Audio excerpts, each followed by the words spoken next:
అనగనగా అందరికీ నమస్కారం. నేను ఇవాళ 'ద షీప్ డిటెక్టివ్స్' అనే ఒక సినిమా చూసిన. అదొక ఇంగ్లీష్ సినిమా. సినిమా ఎట్లుందంటే ముద్దుగా ఉంది. 'త్రీ బ్యాగ్స్ ఫుల్' అనే నవల ఆధారంగా తీసిన సినిమా అన్నట్టు ఇది. డెన్బ్రూక్ అనే ఒక విలేజ్‌లో జార్జ్ అనేటి ఒక ఆయన ఉంటాడనమాట. ఆయనకు ఒక గొర్రెల మంద ఉంటుంది, ఒక మొబైల్ వ్యాన్ ఉంటుంది, మస్తుంటుంది. అయితే రోజు ఆ గొర్రెల మందని కూర్చోబెట్టుకొని మంచిగా మర్డర్ మిస్టరీ నావెల్స్ చదివి వినిపిస్తుంటాడనమాట. అయితే సడన్‌గా ఒకరోజు ఆయన చచ్చిపోతాడు. ఆయన ఎట్లా చచ్చిపోయిండు, ఆయన సావు వెనకాల కారణాలు ఏంటి, ఇవన్నీ తెలుసుకోవడమే కథ. అయితే జనరల్‌గా గొర్రెలు అంటే మనుషులకు చిన్న చూపు ఉంటుంది, వాటికి తెలివి తక్కువ ఉంటుంది అని చెప్పి. కానీ ఈ సినిమాలో మంచిగా ముద్దుగా బుజ్జిగా మాట్లాడుకుంటా అన్నీ కనిపెడతాయి అనమాట. మస్తు అనిపిస్తుంటుంది చూస్తుంటే.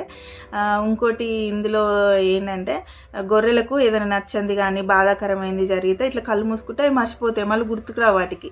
నాకు అనిపించింది అంటే మనుషులకు కూడా అట్లాంటిది ఏదైనా ఉంటే మంచిగా ఉంటుంది అనిపించింది. సినిమా అమెజాన్ ప్రైమ్లో ఉంది. సినిమా ఒకసారి మొదలు పెడితే అయిపోయేదాకా చూడబుద్ధి అవుతుంది, మస్తు ఉంటుంది. తప్పకుండా చూడుర్రి.